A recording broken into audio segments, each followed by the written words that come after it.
Hello and welcome to American Stories. I'm Saida Pagan.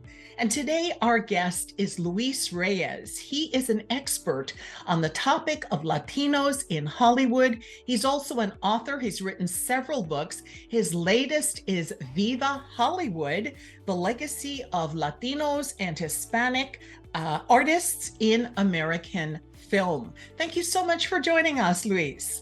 Well, thank you, Saeed. I appreciate it very much, this opportunity. Yes, this book, Viva Hollywood, sounds very exciting. Tell us about the inspiration behind the writing of this book. Well, the inspiration really was my youth watching all these movies in the neighborhood movie houses and also on television. Because I grew up in that period when, in the 50s, when TV was coming into everyone's home. And it came into my home.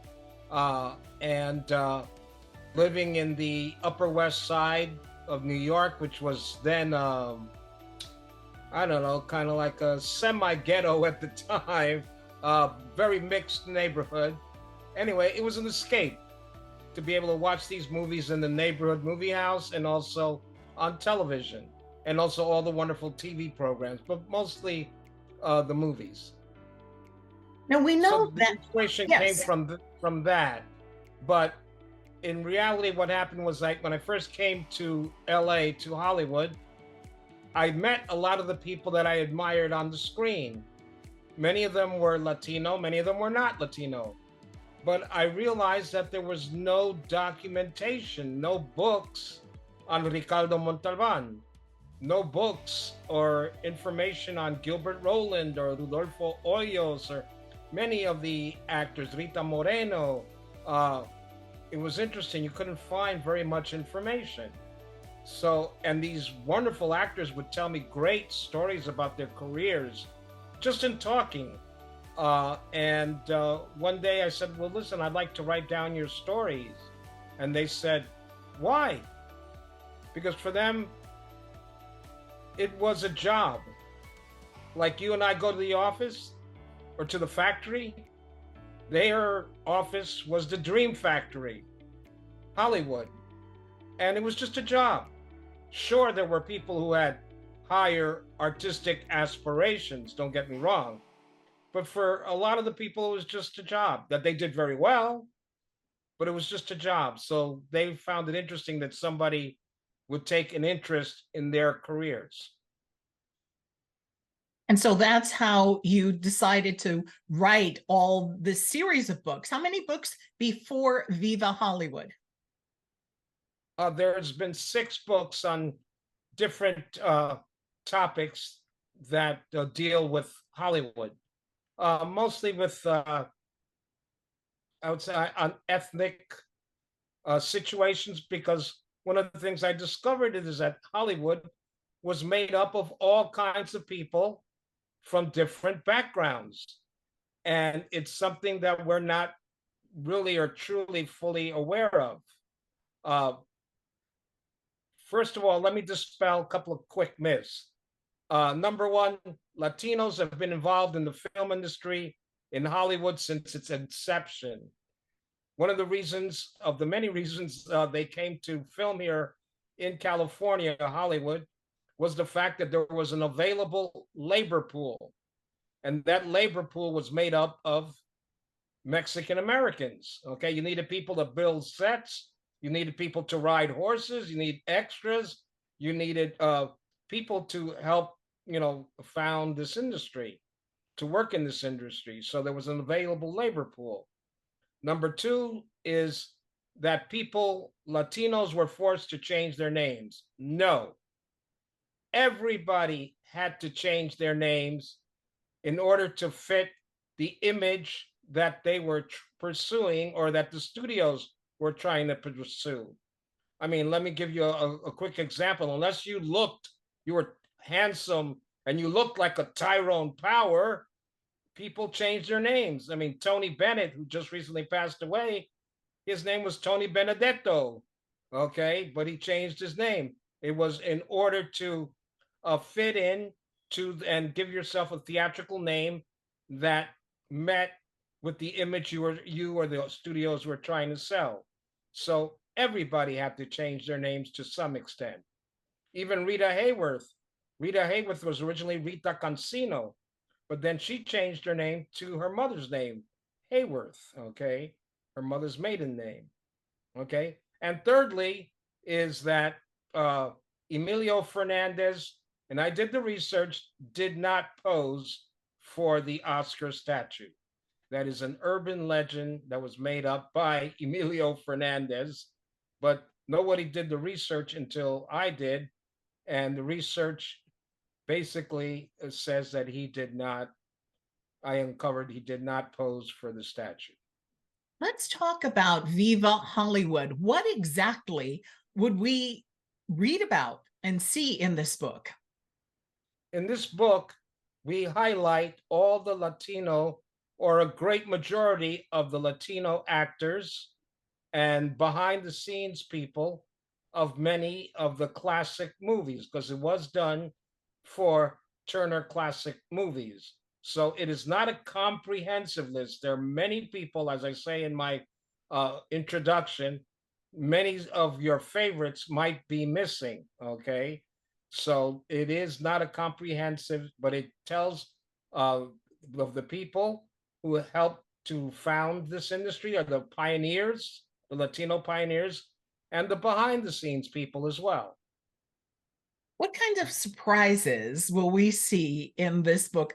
I know for me, it was learning that there were Latinos in the production or in some aspect, some way, shape, or form in iconic movies such as King Kong, Casablanca.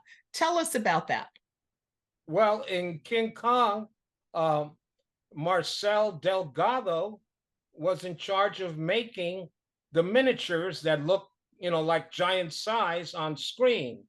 But he was in charge of molding these images of the King Kong, and this is the 1933 King Kong. Okay, and then we had another artist by the name of Mario Larinaga who did the background paintings for King Kong when he's running around in the jungle. It is Mario Larinaga who actually drew and painted that jungle backdrop in the background in order to match the size of King Kong in the film, and it all looks real. And that was done by Mario Larinaga, and he was Mexican American. Okay, and then some of the surprises are the some of the people in Casablanca, okay, were Latino. The girl that plays the Spanish singer, her name is Corina Mura, and she was from San Antonio, Texas, and she worked in another film with Humphrey Bogart as well. Okay, uh, so and then there's Alberto Marin, okay, who was Puerto Rican, and he was a Puerto Rican actor, and he played a Frenchman, a French soldier in Casablanca, who has a fight with the German who comes in with the girl, and he breaks up the fight. And Humphrey Bogart helps to break up the fight. So William Trevilla, Bill Trevilla, clothing designer, costume designer, Oscar winner for Don Juan, The Adventures of Don Juan with Errol Flynn. He's most famous for designing the clothes for the iconic star Marilyn Monroe. Okay, that little white dress that floats above her when she's standing over the subway grill in the 7 Year Itch. That was done by Bill Trevilla.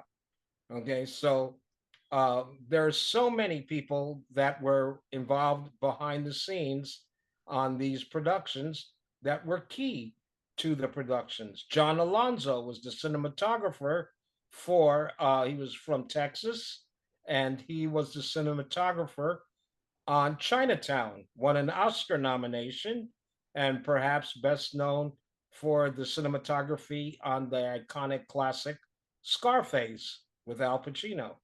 That featured a number of Latino actors, including Stephen Bauer, Pepe Serna, and many, many others. How did you do your research, Luis? Um, First of all, the research came through the Academy of Motion Pictures archives in Los Angeles. They have a library, and I was able to go in there, and they have clippings, and they have information, original information from the time period of when the films were made. So I was able to go through some of that, uh, going through the LA County Library on the internet. There's a lot of information available on the internet, which you have to double check, of course. And then watching the films themselves, because a lot that has been written about these films, people, a lot of people they wrote about them, but they never really saw them. So when you are looking at the films and looking at some of the archival material or things that have been written about these films, you realize that these people um, are propagating ideas that were not verified, and that they never saw. They would identify somebody as Puerto Rican when actually he was Mexican, things like that, um, because they never actually saw the film. And the nice thing now is because of DVDs, uh, you are able to see these films and stop them and go over them and go into the details that before a lot of these films were not available to the general public. You had to, when I first started writing, I had to go to what they called revival houses, to go see, or to UCLA or several institutions that would every once in a while would revive or show old movies, and you get a chance to see them on the big screen. Absolutely. Now, before we go back to the book, I want to talk about your collection of photographs. I understand you have thousands of photographs that are related to the Latino experience in Hollywood. Please tell us about that.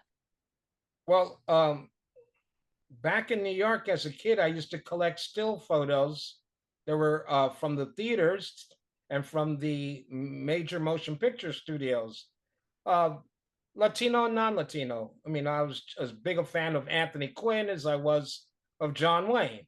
Actually, they worked together in several films. That's another thing. What the photos that I've collected over the years, working at the studios as a publicist, having access to the photos, uh, demonstrated to me how involved Latinos were in the filmmaking area, um, because those photos are documentation of our participation. Besides the films themselves, uh, movies in those days had a still photographer that covered the shooting of a movie. Uh, so we're there. Latinos did not work in a vacuum. We worked with everybody else. Like I said, Anthony Quinn worked with John Wayne, with David Niven, with Gregory Peck. Everybody worked together. We didn't work in a vacuum, you know. And did you, I know you said earlier that you had the opportunity to meet many of these stars. Can you mention some names of some individuals that you met as a publicist for the studios? Well, the classic people is Anthony Quinn, Ricardo Montalban, Gilbert Roland, uh, Abel Fernandez, who starred on The Untouchables with Robert Stack. Uh, Gosh, there were so many. A gentleman that worked with Maria Montez, John Hall, in many of the Arabian Nights films. Ann Miller, dancer. But I also had the opportunity to work with Selma Hayek on her first motion picture in the United States. I worked with Jennifer Lopez in her first TV series, and also which was Second Chances, Hotel Malibu, and also on Mi Familia, her first feature film. Okay. Um, So, I mean, I worked with Kevin Costner early in his career on Revenge with Anthony Quinn. Um, I mean, I can, you know, You can I just worked keep with Pierce going. Brosnan, James Bond before he was James Bond. Okay, um, so I mean, there's so many that I've worked with through over the years. Maria Conchita Alonso. Okay, um, so many. Right. The list goes on and on. And by the Edward way, James Olmos. I mean, so yes, which studios did you actually work for as a publicist? 20th Century Fox, Warner Brothers, HBO, um, you name it. I worked for all the studios in one capacity or another. Universal Pictures, you know. So Well, you are in a very unique position to look at the situation. And I'm assuming you started that back in the 70s. Did you start back in the 70s with that? 79, 78, 79. 79. So it's been over 40 years that you've had the opportunity to observe the experiences of Latinos, the journey. How would you summarize what you've seen starting in the 70s to what we have now? Because there's a lot of talk about diversity, equity, and inclusion in the Latino community in Hollywood. What would you say? What are your comments? What are your observations? Well, we had a rich period from about 81 to about 2001, beginning with Zoot Suit, not only the play, but the movie. And we had a whole string of films that reflected the Latino experience in the United States. To name just a few, is Mi Familia, Boulevard Nights, um, gosh, all the way up to what we call it La Bamba, which was one of the most beloved films still to this day. Um, and then all the way up to Selena and Real Women Have Curves. Um, and then there were a few others. There was a film by Carlos Avila, The Price of Glory. Um, there was quite a few films that came out up until about 2001 that were done by Latino filmmakers, uh, Latino American filmmakers from the United States. Okay, Robert Rodriguez is Desperado, uh, El Mariachi. So there were a number of films that were done in that time period, and then somehow we were not able to follow that up.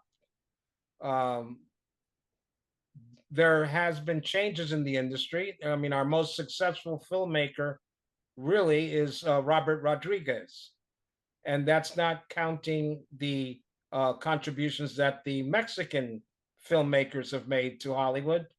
But the Mexican filmmakers, because they were born and raised in Mexico, have a different sensitivity than we who were born, Latinos that were born and raised in the United States. We're Americans, you know. We have Latino backgrounds, but we're Americans, okay? So there's a different sensitivity uh, that we demonstrate that they don't have, you know. Um, so uh, to make a long story short, to answer your question, now Latinos are working more than ever. Latino actors, Latino technicians, they're more because of streaming, uh, because of all the media platforms, there are more Latinos working in Hollywood today, mostly in television and in streaming platforms, than ever before. Um, Feature films were lagging behind. In feature films, the Latino presence is not as strong. I mean, we don't have a Latino box office star.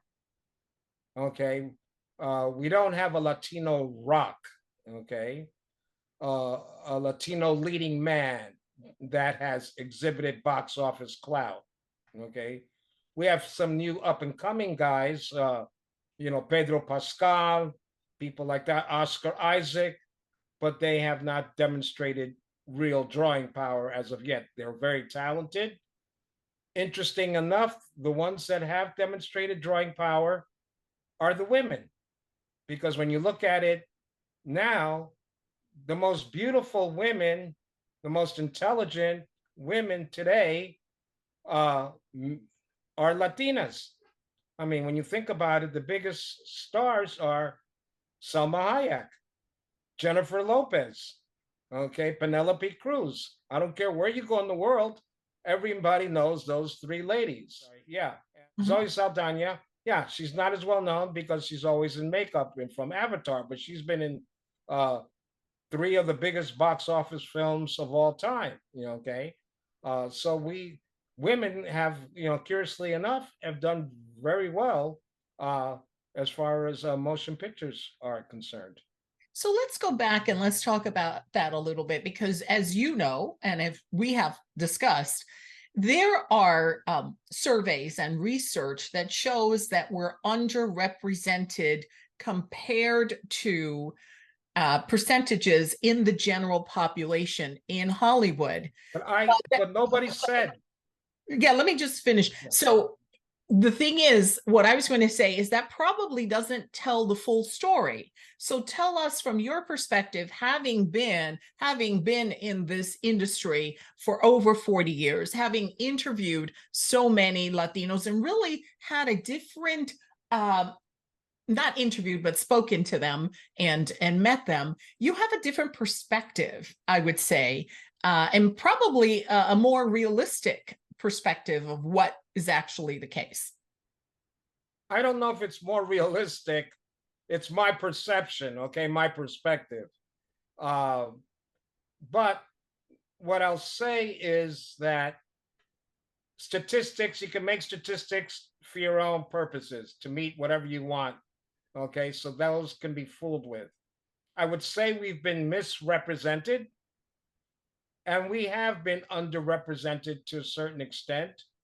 Okay, but there have been quite a few changes in a positive sense. Especially, we have a long way to go in terms of motion pictures. But like I said, there's more Latinos working than ever before.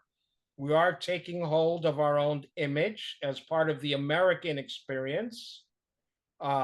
We're starting to tell stories about our own culture as part of the American experience, okay, representative of that. And filmmakers are starting slowly, okay, like I said, but it's happening. And on statistics, even though we're a certain part of the population, it doesn't necessarily mean that that population wants to see itself all the time and how it wants to see itself. And also, nobody said it had to be equal. Who said it has to be fair? Who has, people want to see great stories about people and characters and actors they can relate to. Okay. And if you give them that, they will respond. I mean, that's the secret, I think, is telling great stories and also getting studio executives to see that we are part of the American experience. And also, I think that is also important too, because sometimes they don't see it, even though they should. But they don't, and they don't green light, or they make it extremely difficult to green light projects. But again, it's a business. For those, especially younger people coming up now who'd like to see progress happen a lot faster than perhaps in the past, they want more opportunity in the executive, the C-suite, in front of the camera. What are your comments on that? I know everyone wants to see more progress, but where should they start, in your opinion? Education. education, get to know the business. It's changing all the time. It's changed since I started. Uh, develop a taste for different kinds of films, the arts, everything contributes, and try to see if you can work your way into some kind of position in the industry. You have to start somewhere. Like my dad used to say, you can't play ball if you're outside the ballpark. So you got to get in the ballpark and then figure out how to get to first base or second base or third base. But if you're not in it, you can't do it. It's a very difficult business. There's a lot of talent involved, a lot of luck involved. I always tell people, look, did you see the film Roma? Okay, there are people who work all their lives to be an actor. Okay, or an actor, I say that male or female, okay? But look, they did this film Roma. They found this little indigenous girl, okay, who was not an actress, to play this role in the movie, play a maid. And she walked away with an Oscar nomination on her first time out. And there are people that work all their lives and they never get that chance, that are really serious and study. So a lot of it is luck, a lot of it is talent. Things are opening up. There's opportunities for different kinds of people. When I was started, that multi-ethnic look like you and I have, Saida, was not in. They try, what is she? What is he? Is he black? Is he, what is he? Because they had a certain idea of what Latinos were supposed to look like, So things have opened up tremendously. Things are changing. So Viva Hollywood is the story of Hollywood, and it is truly an American story. So where can people get the book and educate themselves, as you said? Well, they can get the book at any of their bookstores available, or you can get it on Amazon. So it's available everywhere. TCM, Turner Classic Movies, has really done a great job in helping me to promote the book. And so have many journalists and media representatives like yourself have been aiding in getting the word out on the book, because it is a story of the Hollywood film industry, and it's a part of American film industry history that many different groups contributed to. Like I said, nobody worked in a vacuum. Everybody contributed to this industry in many different ways. And it's just part of the story, an important part of the story, but it is part of the whole. Absolutely. Well, I want to thank you so much, Luis, for all the research, for your unique perspective on this issue of Latinos in Hollywood. The book is Viva Hollywood. It can be found wherever books are sold.